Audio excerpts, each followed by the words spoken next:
Pemirsa, kami lanjutkan informasi dalam Manyu Sore bersama saya Fandi Hasib. Ibu dan anak ditemukan tewas dibunuh di kamar kos di Jalan Kijang, Kabupaten Pindrang, Sulawesi Selatan. Polisi berhasil menangkap pelaku yang berprofesi sebagai pengantar air galon isi ulang.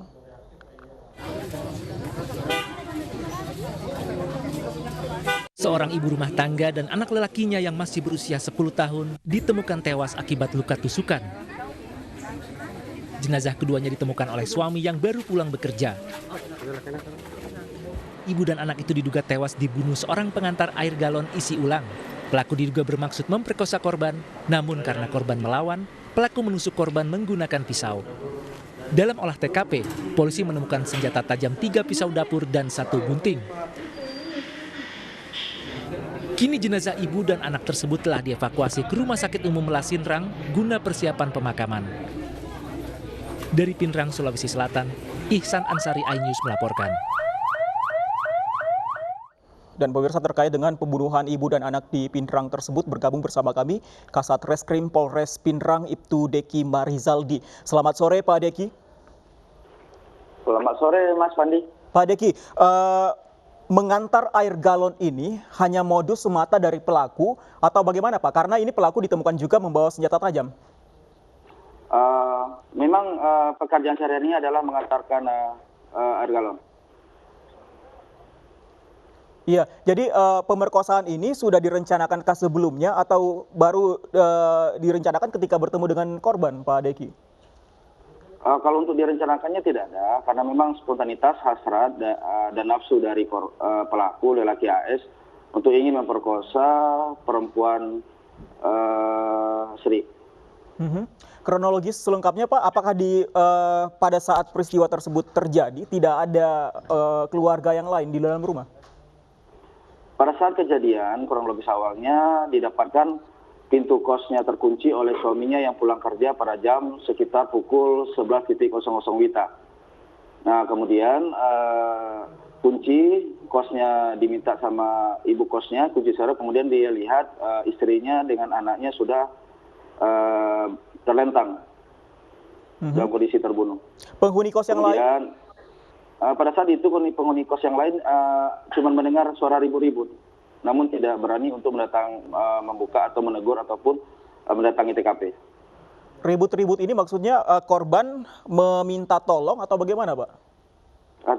Tidak selang bersama waktu. Keterangan dari saksi, dia cuma mendengar suara anaknya yang minta tolong, itu saja. Jadi lokasi rumahnya ini Pak Deki, air galon yang diisi ini khusus di dalam kamar korban ya Pak ya? Iya, dalam kamar korban. Air galonnya diantarkan langsung karena permintaan dari korban untuk ditaruh di dalam. Senjata tajam yang digunakan pelaku dibawa dari awal atau bagaimana Pak Deki? Tidak, itu senjata tajam yang digunakan sama pelaku. 2 pisau itu adalah milik korban yang ada di dapur dan di sekitar 1 lagi gunting di dekat korban di dalam kamar. Oke, keterangan dari pelaku sejauh ini apa lagi Pak Deki? Itu kejadian berawal dari hasratnya dia melihat ibu atau perempuan Sri, korban, berpakaian minim dan memunculkan niatnya untuk melakukan pemerkosaan. Pada saat itu perempuan Sri langsung melakukan perlawanan dan terjadi di situ upaya untuk membunuh. Kemudian pada saat itu juga muncul anaknya, jadi dikhawatirkan nanti terdengar sama tetangga atau tidak didapat pelakunya, dia langsung membunuh juga anaknya. Sebenarnya pelaku ini sudah sering mengantar galon di rumah kos tersebut dan sering melihat korban atau bagaimana Pak Deki? Ini yang ketiga kalinya dia mengantarkan. Memang setiap kali dia mengantarkan korban, perempuan Sri memang berpakaian minim terus dengan pakaian daster saja. Oke, tapi tidak ada gelagat mencurigakan ketika mengantar galon di rumah tersebut? Tidak ada gelagat mencurigakan karena kejadian ini murni yang ketiga kalinya dia mengantarkan galon di situ. Pertama dan kedua tidak ada, namun muncul sudah niatnya untuk melakukan pemerkosaan pada yang ketiga kalinya. Kalau keterangan dari para saksi, penghuni kos atau pemilik kos seperti apa Pak Deki? Sehingga mengapa mereka tidak mengetahui ketika ada pemerkosaan hingga pembunuhan terjadi? Penghuni kos yang lainnya itu ada sekitar 2 kamar, jadi ada space-nya 1 dari kamar kosnya korban. Dia cuma mendengar suaranya anaknya minta tolong, namun tidak berapa lama sudah redam. Dia pikir penghuni kos yang lain karena cuma biasa cekcok, karena korban dengan suaminya biasa juga cekcok setiap hari terkait kehidupan sehari-harinya. Oke, Pak Deki, ketika pemerkosaan tersebut terjadi, anak balita yang juga menjadi korban ini sudah ada dari awal di dalam kamar tersebut dan menyaksikan pemerkosaan tersebut? Untuk pemerkosaannya belum sempat, jadi percobaan pemerkosaan. Disitulah terjadi perlawanan dari ibu Sri. Jadi di situ juga terjadi pembunuhan langsung. Pada saat itu anak korban ada di kamar sebelah. Jadi dalam satu kos kamar itu ada 2 kamar. Jadi kamar sebelah muncul, dilihat ibunya sudah meninggal. Jadi dia minta tolong, pada saat sebelum minta tolong langsung dihabisi sama pelaku. Pelaku ini langsung ditangkap di kamar kos tersebut atau sempat melarikan diri, Pak Deki? Untuk pelakunya kita upayakan penyelidikan, 3 jam kemudian kita dapat pelakunya karena sudah lari, mencoba kabur dan menghilangkan barang bukti. Namun dari hasil olah TKP kita dapat menyimpulkan pelakunya dan melakukan penangkapan di sekitar tempat kerjanya pelaku. Ada barang-barang korban yang hilang? Untuk korban yang hilang barang-barang tidak ada. Jadi memang motifnya adalah awal untuk mencoba memperkosa, bukan untuk mengambil barangnya. Oke, selain tergiur tadi sebagai motif dari perbuatan pelaku, apalagi keterangan dari pelaku kepada pihak kepolisian, Pak Deki? Dia dari pihak pelaku awalnya dia tidak mengaku, namun dari olah TKP yang kita dapat, dari bukti-bukti yang kita dapat, kita menyimpulkan dia tersangka dan pada akhirnya dia mengaku bahwa dia yang melakukan, dan kita cari baju sempat dia buang, kemudian pisau yang dia sempat simpan kita temukan di dalam kantong sakunya, kita geledah. Rumah kos ini tentu tidak hanya 1 kamar saja seperti Anda katakan tadi, ada beberapa penghuni kamar kos yang lain. Apakah ini artinya pelaku sebenarnya sudah mengincar korban sejak lama dan mengetahui pada jam-jam kapan saja suasana rumah kos tersebut sepi? Iya, mungkin untuk seperti pertanyaannya Mas Fandi, untuk seperti itu memang rata-rata yang ngekos di situ adalah orang yang bekerja, rata-rata suaminya yang buruh atau istrinya yang kerja. Jadi memang di situ tempat untuk kos untuk kerja. Jadi pada saat kejadian itu memang sepi.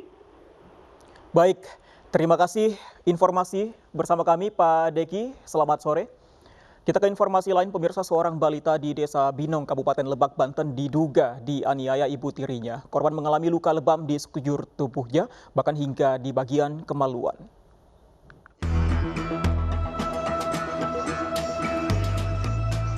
Bocah perempuan berusia 4 tahun ini tak henti-hentinya menangis lantaran menahan sakit di sekujur tubuhnya. Selain memar di punggung dan leher, bocah malang ini juga mengalami luka di bagian alat vital. Diduga balita ini dianiaya oleh ibu tirinya. Pihak keluarga mengetahui luka memar saat korban dibawa pulang ke rumah keluarga di Desa Inten Jaya. Sebelumnya korban tinggal bersama ayah kandung dan ibu tirinya selama 1 bulan. Pertama kan dibawa ke rumah mama tirinya habis lebaran. Itu kan di sana 1 bulan. Bila itu mau buang air kecil, ketahuannya bilangnya sakit, mau kencing itu. Pas dilihat itu kolamnya ini pada biru. Ibu kandung korban diketahui telah meninggal dunia. Sementara ayah kandung korban kerap menitipkan putrinya kepada keluarga saat bekerja. Pihak keluarga kini telah melaporkan kejadian ini ke polisi. Dari Lebak, Banten, Iskandar Nasution, iNews melaporkan. Pemirsa, seorang PNS di Kementerian Agama Kabupaten Agam, Sumatera Barat tertangkap mencuri uang kotak amal di masjid. Pelaku diamankan ke Mapolresta Padang bersama barang bukti uang kotak amal Rp300.000.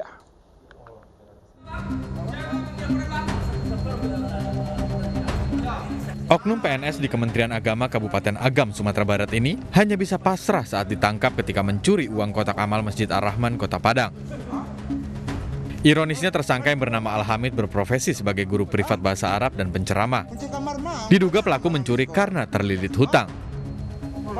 Dari tersangka, petugas mengamankan uang kotak amal masjid sebesar Rp300.000 yang sudah dikantongi pelaku dan ratusan kunci duplikat yang disimpan tersangka di dalam tasnya. Suatu pelaku ini di Masjid Ar-Rahman kemudian mencongkel kotak amal, lalu ketahuan sama Garin Masjid Ar-Rahman Bumi Minang. Selanjutnya sama Garin diamankan. Pelaku sudah membuka kotak amal ini, sudah ngambil uang, posisinya sudah ngambil uang di dalam kotak. Kemudian setelah diamankan sama Garin langsung melaporkan sama security. Tersangka kemudian dibawa ke Mapolresta Padang guna menjalani proses hukum lebih lanjut. Dari Padang, Sumatera Barat, Budi Sunandar, iNews melaporkan. Informasi lain, pemirsa, polisi masih memburu pembakar aparat Desa Simo, Boyolali, Jawa Tengah. Korban saat ini masih dirawat di rumah sakit karena menderita luka bakar parah di sekujur tubuhnya.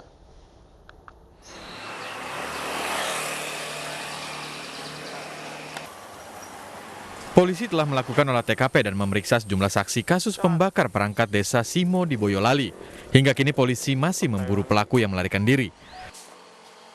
Polisi juga telah menyita sejumlah barang bukti berupa tas yang berisi pakaian pelaku dan botol bensin yang diduga digunakan untuk membakar korban. Pembakaran terjadi Sabtu 26 Juni 2021 pukul 13 waktu Indonesia Barat dan baru dilaporkan ke polisi Sabtu sore. Kejadian bermula saat korban bernama Bintang Alfata datang ke rumah pelaku untuk menanyakan rumah yang sudah dibeli oleh korban sejak 10 tahun lalu. Namun hingga saat ini belum dikosongkan dan masih ditempati pelaku. Pelaku tidak menjawab namun justru menyiramkan bensin dan membakar korban. Korban yang terbakar kemudian berlari keluar rumah dan meminta tolong.